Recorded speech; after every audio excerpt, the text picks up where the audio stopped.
about a year and a half ago, I know all of you probably remember as well, that we had Rochester College's a cappella chorus performing for us. That was a really exciting day for me. I enjoyed that. I know Sarah enjoyed that. We had a lot of people that we had a house. And we actually had a very difficult time housing a couple people in particular. That was because, not because we had a lack of housing available, but because they were allergic to animals. And, at that time, there was no one at the church who did not have some kind of pet in their home. We here in the U.S., we enjoy our pets, don't we?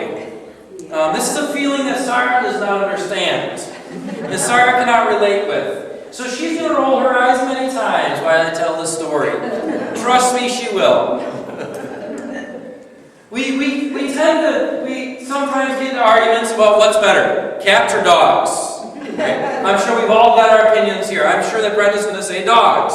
And I'm sure that I got to think here, who's got just a cat? Sue and Sue. There you go. And you guys are probably going to argue that cats are better than dogs, right? But I don't think we're ever actually going to come to a good answer on that. No, I think dogs are better. Okay, there we go. Now, one of the reasons that I think dogs oftentimes, by those who are dog lovers, love dogs better than cats, is because of their more social personalities. After all, you can go home and after a week wonder if the cat's dead because you never saw them all week. But a dog, you can't get to the door without wondering where they are at because they are yapping and jumping and climbing all over you, aren't they? Right? Especially I know Brenda's dog has a penchant for that. After all, dogs are called man's best friend. See, Sarah's probably already rolling her eyes. I'm not even looking at directions. I know it's true. Now, there was a story that I read online a couple weeks back about a dog in China that seems to illustrate this perfectly. For the past 4 years, there has been this dog who would sit in front of the Mashang Bank Monday through Friday from 9 a.m. to 5 p.m. without fail. It would move very little. It would never accept food from anyone. And if any other dog came near to its roost, it would chase them away. Now, initial thoughts were that this was a stray. After all, China has no shortage of stray dogs. But if it were a stray, then why wouldn't it accept any food? On top of that, as they grew into the colder months of the year, this little dog, and it was a little dog much like Fred Brenda's dog, was found to be wearing a little doggy jacket. Stray dogs don't get doggy jackets. So what was up with this dog? Well, apparently this dog did have an owner and even had a name. The dog's name was Wang Kai. How many of you have dogs named Wang Kai? Didn't think so. Well, Wang Kai would get up in the morning with his owner and he would follow him to work. And the owner doesn't go named in this article, so apparently dogs get the name, and so we don't get just dog, we get Wang Kai, but owner, we get just owner. So it's Wang Kai and owner. And he would follow his owner to work, and then he would sit out front and wait for his owner to get off of work for 8 hours. And then he would walk home with him. Apparently, Wang Kai was once homeless, but was taken off the streets by his current owner. Maybe that contributes to his unbending loyalty. I can understand and even picture a dog walking their owner to and from work, but for them to just sit in one place stoically for 8 hours without moving and refusing the attention of those passing by, well, that kind of amazes me. Any of us who ever owned an animal of any kind are probably amazed at this moment too, and probably thinking, why won't my dog/cat do that? Right? For some of us, especially cat owners, we might be lucky just to get them to turn their head in our direction if we don't have a can of food in our hand. Now, I may not be as big of a dog person as others are, but I do like them. And I think that I can deal with a dog who is this well behaved. Sarah, on the other hand, as I said, has probably been rolling her eyes the whole time.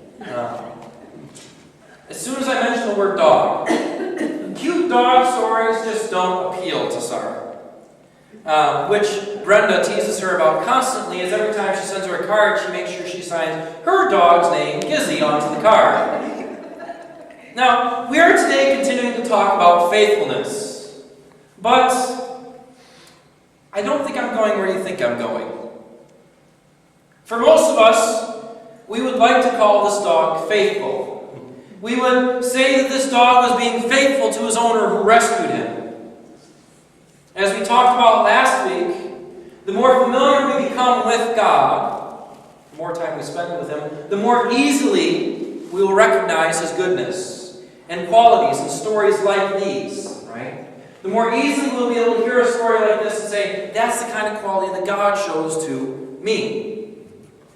There are some things of merit to note in the story of this dog, but I don't want to read the story to say, God's like that. I want to read the story to say, is that all there is to faithfulness? Following along, being near, and standing there stoically?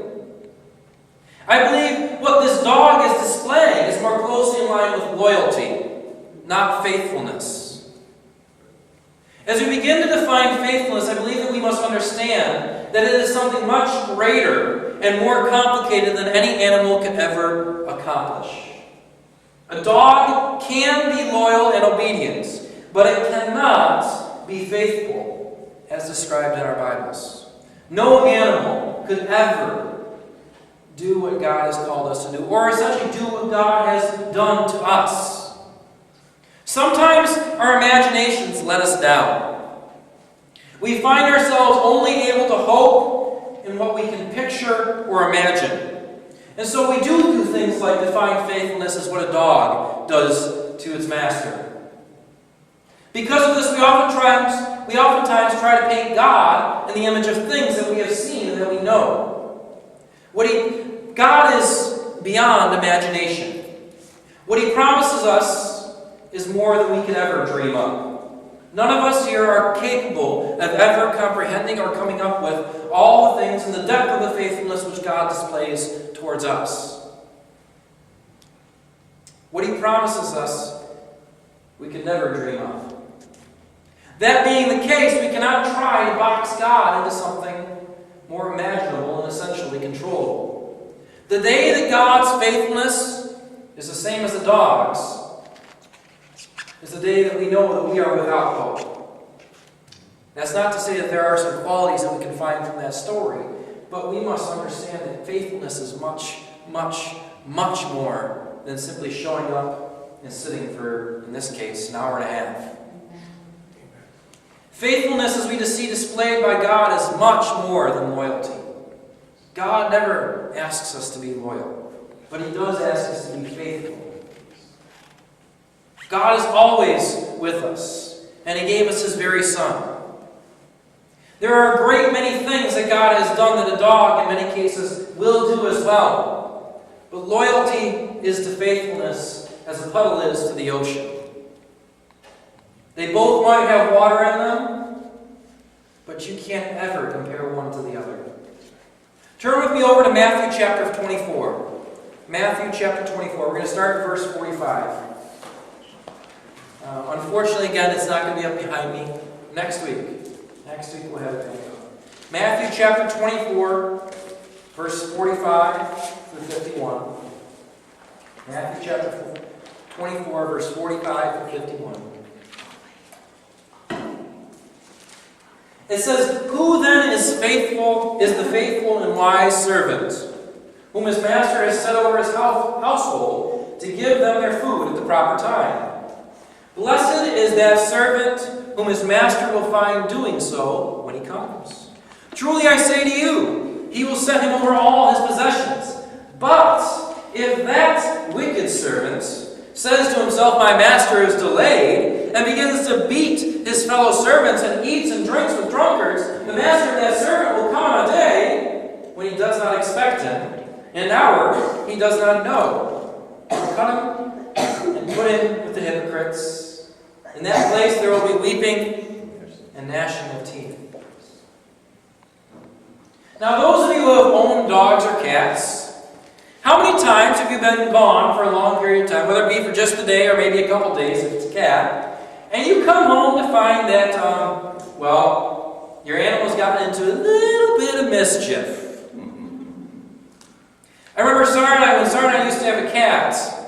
We came home one day after being gone for a period of time, and we walked in the door, and we smelled paint fumes. And then we walked into the kitchen, and there were tiny pink cat footprints everywhere on the tile floor. It got worse. The cat, when we went to the basement, the cat had dumped an entire gallon of paint on the floor. The entire thing had poured out.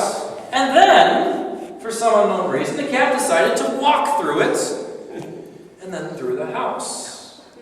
He used to say it was a very long night of scrubbing and cleaning. And we did get it cleaned up, because luckily he had done it shortly before we got back. Now, this cat was maybe I'm biased, but I think this cat was the single most loyal cat I had ever seen, you will ever see. Okay? My cat was more loyal than any of your cats. Like I said, I'm biased. It's like me saying my daughter's cuter than yours, you know. It's just going to be that way. It was a very loyal cat. It came when it was called. How many cats do that, right? It sat with you when it was cold. I mean, all cats kind of do that. It played with you. It did what you told it to do until you left the house, right? It was more like a dog than a cat. This cat was loyal, but he was not faithful. If he was faithful, would I have come home to a gallon of paint dumped on the floor and footmarks everywhere? No. Imagine that every one of us that has an animal has a story of the animal doing something maybe not quite as destructive, maybe more destructive. Animals do not have morality or a sense of right and wrong. Every animal, when subjected to certain conditions, no matter how good your dog is, if they are subjected to certain conditions, they will become destructive and unfaithful. If they are left alone for too long, if they are mistreated, whatever that might be. Faithfulness is displayed not in the moment when we are in the presence of the one we are faithful to, but it is what happens when we think we are alone. Notice that Jesus does not describe the servant's level of faithfulness when his master was present. Jesus doesn't even mention how those two servants acted when the master was there. What if the unfaithful servant was actually a better servant when the master was there than the faithful servant was? What if he was better at his job when his boss was present than the one who was faithful when his boss wasn't present? Which one is faithful? Rather, what Jesus points out is what happens when he's gone. Loyalty is about being there, but faithfulness is about what you do when they're not there. So many times Jesus uses the analogy of a servant when he talks about faithfulness. A servant strives to live their life for the purpose of the master. That means that the master's values are also the servant's values. What the master does, the servant does. But when the master is both when the master is present and when he is away. Jesus also uses the image of father and son. The son takes on the values of his father and lives a life that respects those values, both when he is in his father's house and, more importantly, when he has left his father's home and is making a life of his own. As we continue to talk about faithfulness, we are essentially trying to address three questions. And we need to remember these questions whenever we're talking about faithfulness for the next few weeks. What does it mean for God to be faithful to me? What does it mean for me to be faithful to God? And one that oftentimes gets neglected. What does it mean for me to be faithful to the people around me?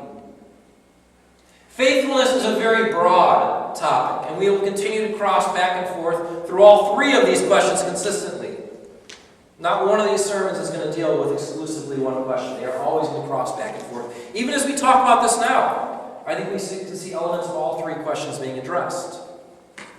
Right now, for the moment, we are obviously addressing our role in practicing faithfulness. We can have confidence that when we think God is acting in secret, He is always acting in our best interest. To know that God is faithful is to know that God is always acting in our best interest. We are the created and He is the creator.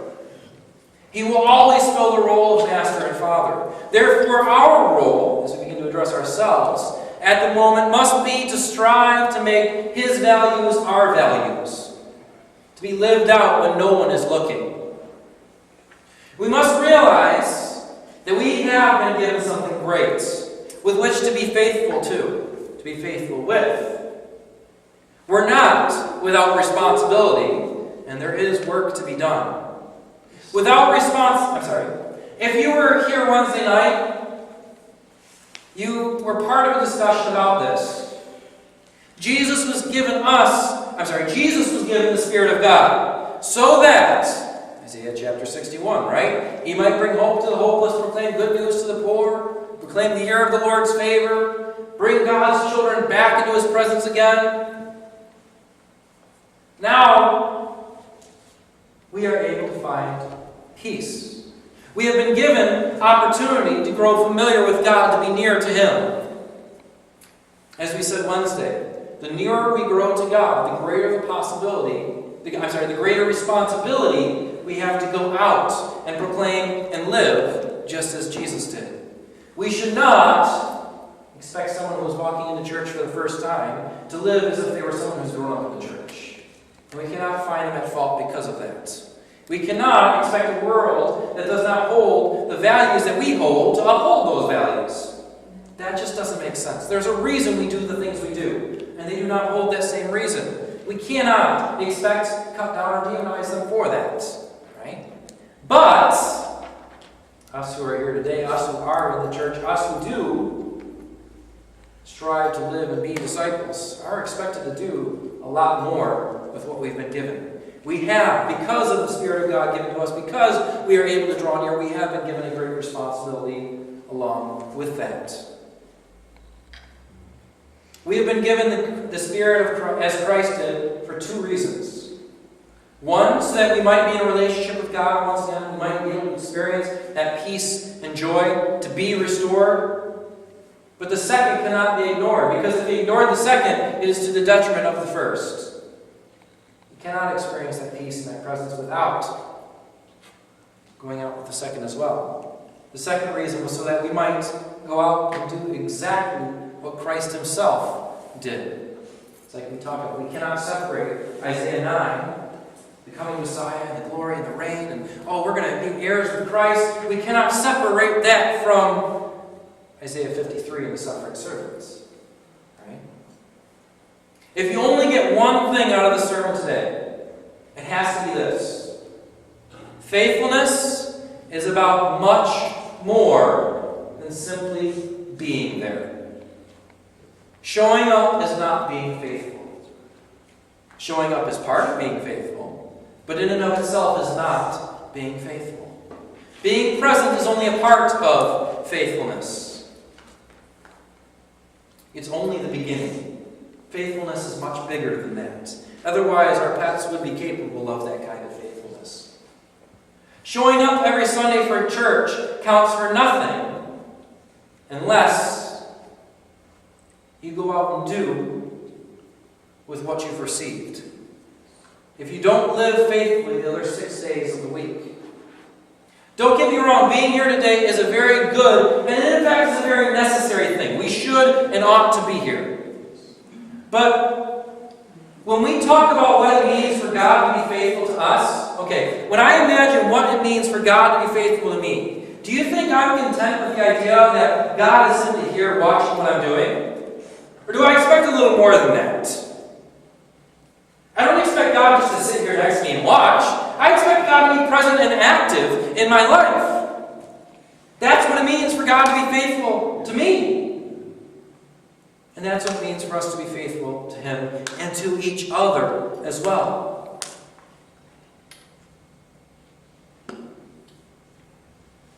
Being present is like the baby steps. You aren't running yet, but to start. And you have to start somewhere. Push forward to something bigger. As we learn what it means to be faithful, we'll find that being faithful is actually to our own benefit. It's not like we're running ourselves ragged and we have nothing left. And it isn't that God is more faithful to us as we're more faithful to Him. God's faithfulness to us is unchanging. God is just as faithful to the prostitute as He is to the person who shows up on Sunday every single Sunday and goes out and serves the poor, does all these great things. God's faithfulness is unchanging, and it is the same to every one of us. I hope that doesn't make you uncomfortable, because that means that God is saying that He is going to be just as faithful to the prostitute as He's going to be to you, no matter what you've done, good or bad. But what we should understand is that as we begin to understand and practice the faithfulness towards God, we begin to see more clearly the faithfulness being displayed back towards us. Just like we talked about last week. You cry out to God and you say, why hasn't God answered? Well, maybe because you don't know the voice of God. If we're more familiar we grow with God, the more likely we are to recognize, hear His voice, and see the answer to our prayers. And the same thing is displayed here. Why do we think God is unfaithful to us? Because we don't recognize God's faithfulness. Because we're not familiar with Him.